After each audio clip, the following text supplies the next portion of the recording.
Hello everyone, welcome back to this channel. Today I'm going to be talking to you on this video about a slightly different topic. It does fall into the category of digital, so it's not me walking through a shopping centre or a nightclub or along the beach or anything like that. You know, it's well and firmly rooted in the digital sphere, but it's something different. You know, it's not digital marketing. So the topic is, for this video anyway, digital ID. You know, many countries have introduced them. You know, there's lots of arguments for and against. You know, some of them quite contentious. And you know, in the UK, for a number of years, there's been a lot of work going on, not just in the UK, but also across Europe. You know, specifically with the EU. You know, digital IDs and everything going digital. And that's what we're going to be talking about today. Now, before we get into any further, you know, I'm sure all of us have noticed that, you know, a lot of the government services which we use, for example, have kind of gone digital in some way, shape, form or another. Okay, so just to give you an example of that, you know, I can access my HMRC records online. You know, a lot of our medical records have gone online. I'm not sure if mine have or have, but it's certainly there, the NHS app. And you know, if you set up a few things in coordination with a local surgery, you can see all your NHS records online. What else? So driving license, yeah, you know, that's like got a biometric photo on it. You know, it used to be a paper-based document. Now it's just like a credit card size thing, slips in your wallet. The passport, that's gone biometric as well. You know, I think most of us have had a biometric passport for you know, certainly in the last decade. You know, I think I've had mine for 5 or 6 years, with the existing one, you know, and it's been biometric. Now, it's all part of a big push to make everything digital. Now, you know, I get there's like, you know, a lot of concerns because these things, you know, can potentially be hacked. You know, we see that on the news with, you know, retailers suffering, you know, major outages and IT hacks, and you know, banks suffering IT failures and stuff like that. So you know, there are some risks, if you like, with everything being online, because you know, when everything comes tumbling down, then you know, it's a problem temporarily. So look, I just want to kind of gauge what you kind of think of feeling. You know, some people will say that, you know, we're going to be modern day slaves and it's all going to be negative and stuff, and you know, I wouldn't quite go that far, but I can see the point. You know, like if you know, like many of us now are using credit and debit cards to pay for stuff, you know, and it leaves like a digital trail. So if you pay for something with cash and you want to go off the radar for a couple of days, then you're technically anonymous for a couple of days while you're using cash, you know, because there's no paper trail, you know. So the government want to get rid of cash. It's no secret of that. Different reasons for it. Less people are using cash than they were previously. You know, I must admit, you know, purely out of laziness, I pay for most stuff on the debit card, you know, Visa debit card. You know, but at the same time, I don't want to lose cash because, you know, it's for the exact same reasons I just mentioned a second ago. You know, it's nice to have a bit of anonymity. And just go off the radar for a week or a day or whatever. And also, you know, because of these payment outages and IT failures with banks and stuff like that, you never know when it's going to be your bank next, and it's nice to have some cash in your pocket to cover those instances where, you know, maybe it's not your bank. I mean, I was in Costa Coffee the other week in town, and the tills weren't working. They said there was an IT failure. So, you know, if I didn't have any cash on me, I would have been in a mess. Do you see what I mean? So I don't want us to get rid of cash. You know, I fear they might, but that's just like one example. So, like, it's a massive thing, and I've got some stuff in front of me. I'm talking freelance at the moment, but I'm going to be reading off the screen a bit in a second, just to kind of tie it all in together. You know, ultimately, you know, there are massive benefits to things being online. But you know, like if you know, for example, if you're in a car accident, you know, people can find your medical records and your next of kin and stuff almost instantaneously. However, you know, it does mean, you know, you got less freedom. You know, everyone knows, the government, that is, you know, will eventually know. A bit like in China, you know, everything's kind of very surveillance orientated there. most of the payments are done on WeChat, and they've got all these kind of apps that know where you are at any one time with all these cookies and tracking technology and stuff. And I don't know if you know this, but like Elon Musk's Stargate, satellite system. We've got loads of satellites up in space. For sure, some more of them need to go up. But theoretically, you can already buy a StarLink internet package, which will give you access in most places on Earth. And it's only a matter of time before we have global coverage, and that everything will be operated. As in not operated in like a medical sense, but operated systematically through biometrics, chips, NFC scanners, and all that kind of stuff. And it's a little bit scary because when I say scary, you can see what's going to happen. Sort of, technology is moving so fast. I mean, like in marketing, I know this video is not about marketing, but it's moving so fast. The speed of change and everything. And, all these things are creeping up on us. Mass satellites, hundreds of them in space. But the technology, the AI, and how it's all going to operate together to detect what people are up to, and good or bad, and stuff like that. And like in China, we have this system of social scoring, and whether you if you don't put your litter out, you get marked a few points down, and basically you get this like social score, which can be used to assess your suitability for government services, and this, that, and the other. So it's a bit of a slippery slope, and that's why I thought it'd be interesting to make this video, because I know it's quite contentious and a lot of people have got different feelings about it. Just because you maybe don't agree with it doesn't mean you're not up to no good. It's about privacy. So, like in the moment, things are a bit more detached. So your passport is separate from your driving license.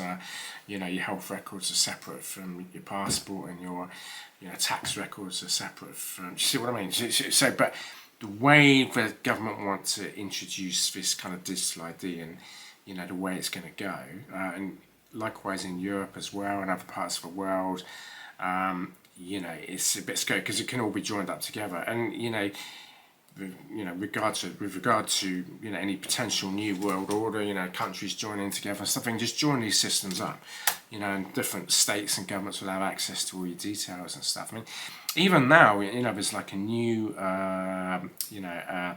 authorization system for going to the European Union. I think it goes live on the 12th of October, if I'm correct. You've got to fill out a little thing online, pay a small fee for Brits and people from third countries going to Europe.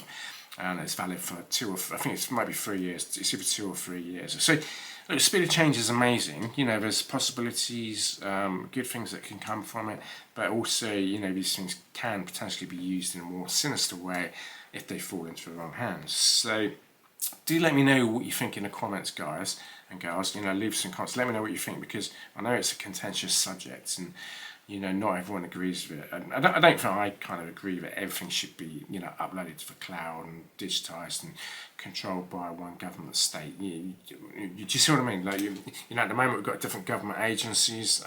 We all operate pretty much separately, apart from if they need to cross-reference to, ID you and stuff. But it's crazy to think that in the future, if you need like a bank account or any medical treatment, or all these different things will be cross-referenced together and stuff. And I'm not quite sure I agree with it. I certainly don't want us to get rid of cash like they have done in China, pretty much.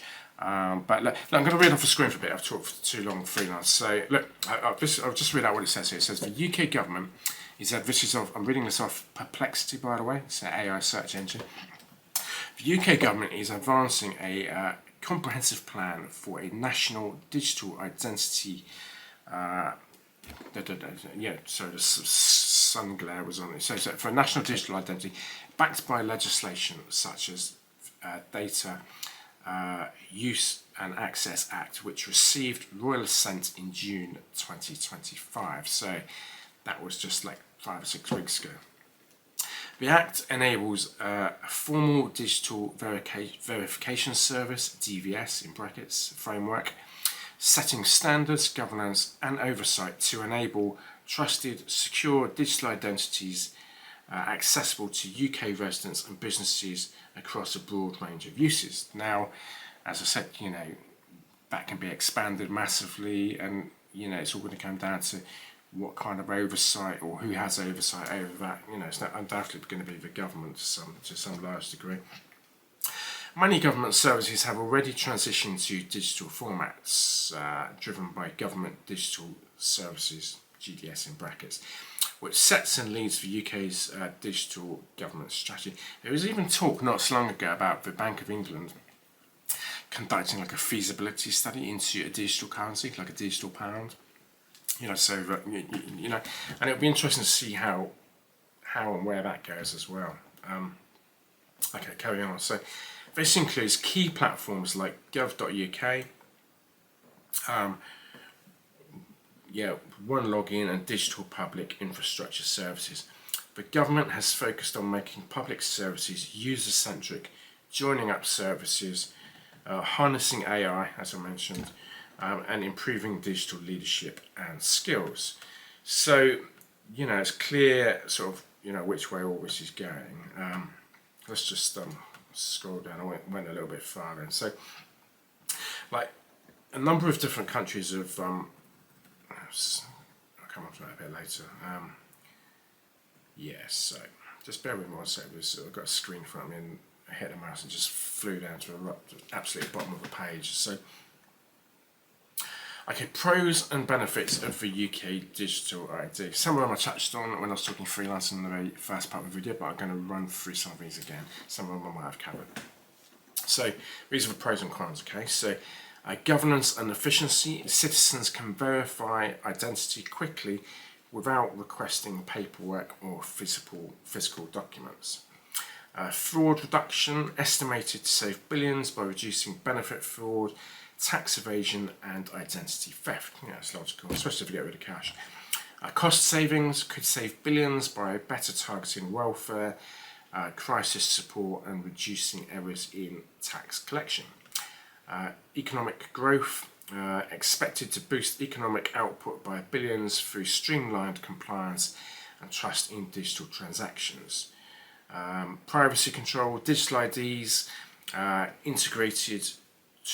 designed to reveal only necessary data, i.e. age verification, without revealing name or address.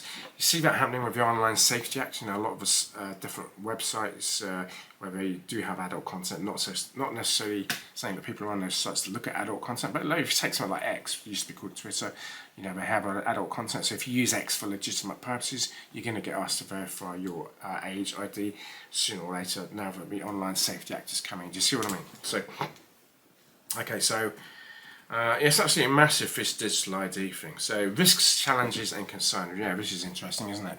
So security risks. Sharing digital IDs on phones or devices raises concerns about potential fraud and identity theft, especially if not properly encrypted or managed. Surveys suggest significant portions of people store ID scans on devices insecurely, heightening risk.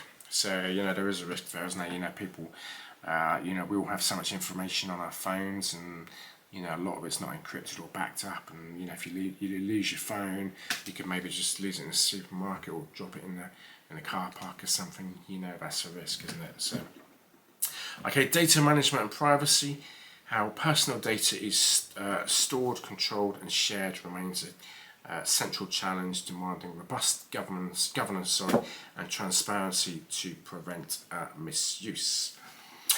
Regulatory compliance, keeping pace with evolving regulations like AML, anti-money laundering, KYC, know your customer, requires continuous adaptation and cooperation with regulators.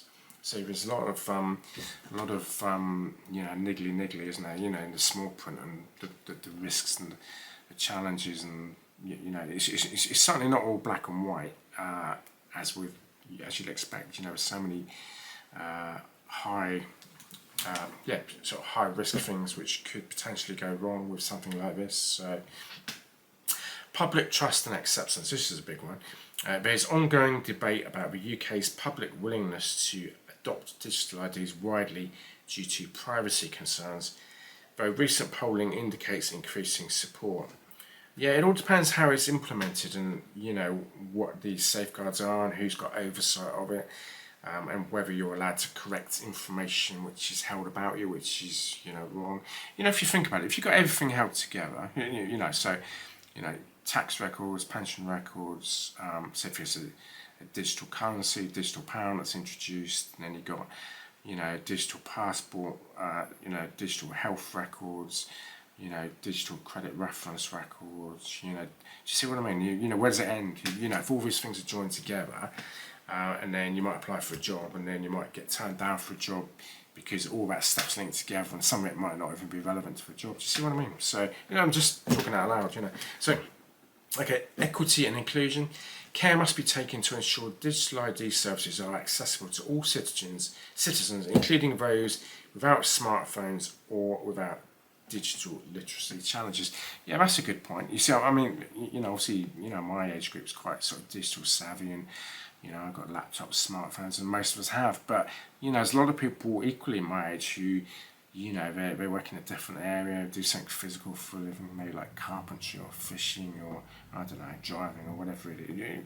Maybe that's a bit different because, you know, you need sat nav and you need to be a bit computer savvy to operate the, you know, delivery driver tech and stuff. But, you know, there are people who do jobs, and there are people who don't even work, you know, who aren't computer literate, and, you know, maybe they've got a computer at home, maybe they browse certain websites, but that doesn't mean they're completely, you know, computer savvy or digital, you know, in their lifestyle and outlook, and especially with the older people. By that I mean sort of, you know, 60, 65 and over. They're from a different generation. Some of them kind of gave up on technology a number of years ago, so, you know, they're a bit vulnerable to it. So, yeah, in a second I'm just going to read through a quick list of some of the countries which currently use digital IDs, and then we'll wrap up the video from there. Okay, so stick with it.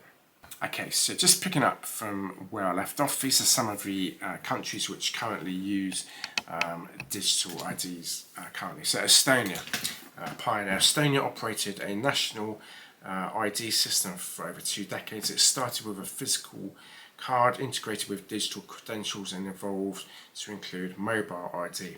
The system enables online voting, digital signing, healthcare access and banking. It is regarded as a successful model for creating a digital society with broad public sector integration and high security standards. So Singapore, the Singapore Pass system, launched in 2003, is one of the most advanced digital ID systems globally. It offers residents biometric authentication and access to a wide range of government services, including health records, tax filing and digital signing. It has greatly simplified citizen interaction with public services. Okay, so next one is Austria. So transition to a full digital ID system called ID Austria in 2023, allowing smartphone-based digital identification and EU-wide recognition. Users must verify their identity through government offices, after which they can access digital services securely. So obviously we all know about China, you know.